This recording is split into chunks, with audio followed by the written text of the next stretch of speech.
Continuando con el resumen del libro Moctezuma y Atahualpa, Vida, Pasión y Muerte de estos dos gobernantes, presento a continuación la parte correspondiente a la vida de Atahualpa, el gobernante del Imperio Inca antes de la conquista española del Perú.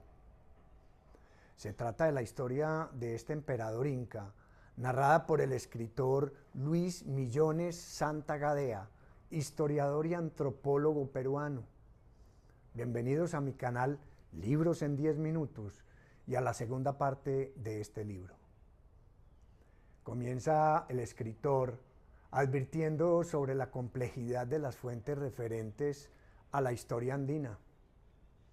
Un obstáculo adicional a la deficiente información con que se cuenta de esta civilización fueron los conflictos que sucedían en el momento entre la corona española y la administración colonial.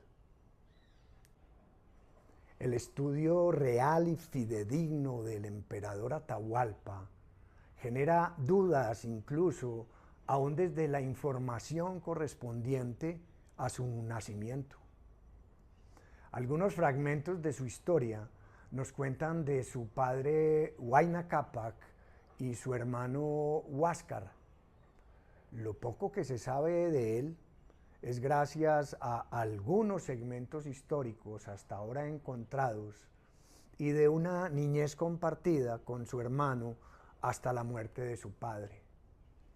Tras la sucesión del trono se genera un enfrentamiento entre hermanos y seguidores de ambos bandos, generándose una penosa guerra civil que debilita el imperio y facilita la conquista española. Como dato curioso, el cronista español Garcilaso de la Vega cuenta que Huáscar, el heredero natural al trono de Huayna Cápac, deriva su nombre de cadena o soga en lenguaje quechua. La leyenda cuenta que existía una gran cadena de oro utilizada para los ritos ceremoniales ofrecidos a sus dioses, con el propósito de que los varones nobles bailaran y cantaran evitando tomarse de las manos. La cadena tan codiciada por los españoles nunca fue encontrada luego de que los nuevos visitantes tomaron el poder del imperio.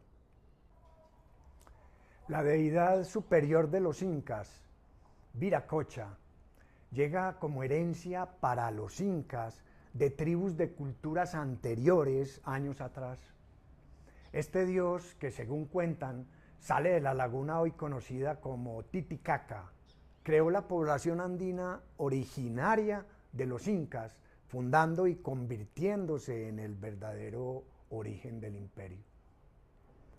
El escritor se concentra en relatar la historia de Atahualpa, desde el ascenso al poder de su padre Huayna Cápac, en ese complejo camino que experimentaban todos aquellos incas que ambicionaban el manejo del imperio.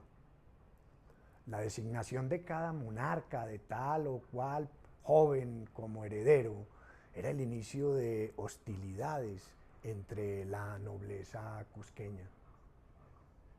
Señala el narrador de esta crónica que la recomposición de la historia del conflicto familiar entre los hermanos Huáscar y Atahualpa puede estar viciada o encuadrada en versiones que se ajustaban a los deseos y necesidades del modelo de sociedad español y la nobleza cusqueña aliada a estos. Como siempre se advierte así la presencia de aquel famoso dicho: la historia la escriben los vencedores. El destino del imperio se convierte en una guerra civil con un desfile de batallas que culminan con el triunfo de Atahualpa, derrotando a su hermano Huáscar. Queda a su control un imperio que había sido consolidado y expandido por su padre, pese a fallidos intentos de golpes de estado de aquellas tribus fuera del alcance de Cusco como centro del poder, para finalmente terminar en el norte, cerca de la actual ciudad de Cuenca, Ecuador. En un periodo de paz interna de no más de 5 años, calculado por los historiadores, la rivalidad entre los hermanos mantenía una relación tensa antes de la muerte de su padre. Pero a su fallecimiento, esta se intensificó cuando Huáscar le reclama a Atahualpa el cuerpo de su padre para realizar el ritual inca de tradición en Cusco, la capital del imperio. Atahualpa le quita el cuerpo de su padre, algunas de sus entrañas, cuidadosamente elegidas para realizar en Quito el tradicional ritual inca y honrar así la memoria del difunto y asegurar su bienestar en la otra vida. La muerte del emperador inca ha sido narrada de múltiples formas.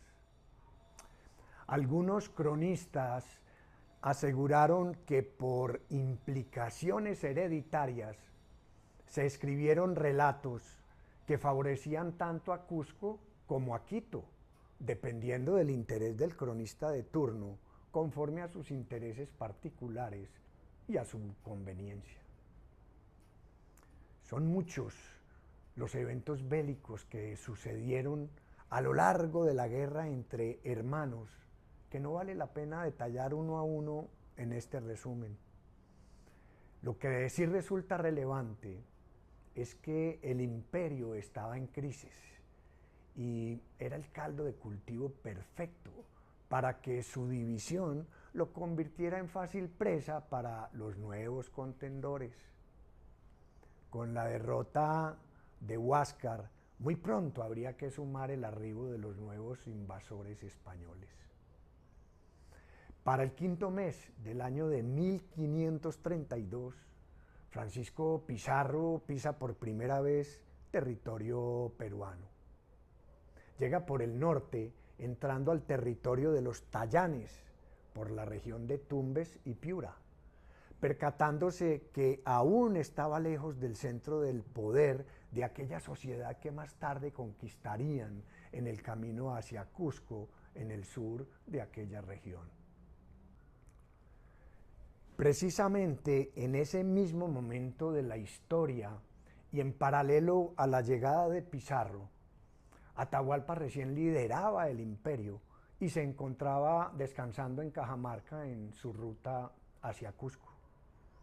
El nuevo Inca emperador desafía a Pizarro, invitándolo a un encuentro en la plaza principal de Cajamarca, donde es rodeado y capturado por los españoles ante su reclamo de irrumpir y enfrentarse en esta región a los numerosos grupos étnicos que la conformaban. Una vez capturado, busca la manera de transar su libertad, ofreciendo oro y plata suficiente para saciar la ambición española. Aparecen los oficiales de la corona para auditar la nueva riqueza ofrecida por el Inca, aconsejando la muerte del emperador Inca y así evitar complicaciones futuras. Hecho lo anterior, el cadáver de Atahualpa es acompañado de ceremonias cristianas sin significado alguno para sus coterráneos, decidiendo desenterrar el cuerpo para llevarlo a Quito, ciudad natal y de su residencia durante un tiempo prolongado.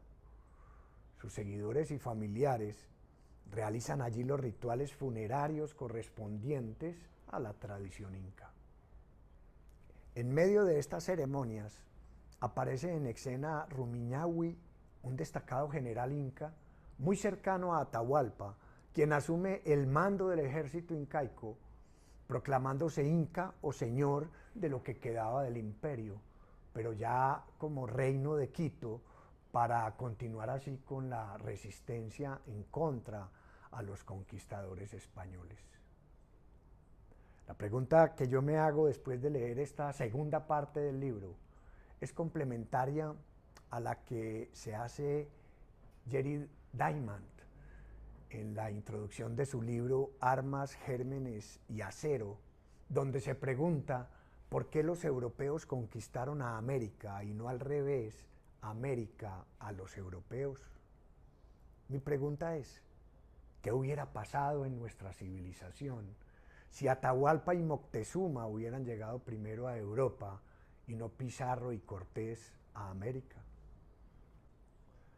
Para terminar, lo invito a ver el video podcast número 1, Armas, Gérmenes y Acero, en mi canal Libros en 10 minutos.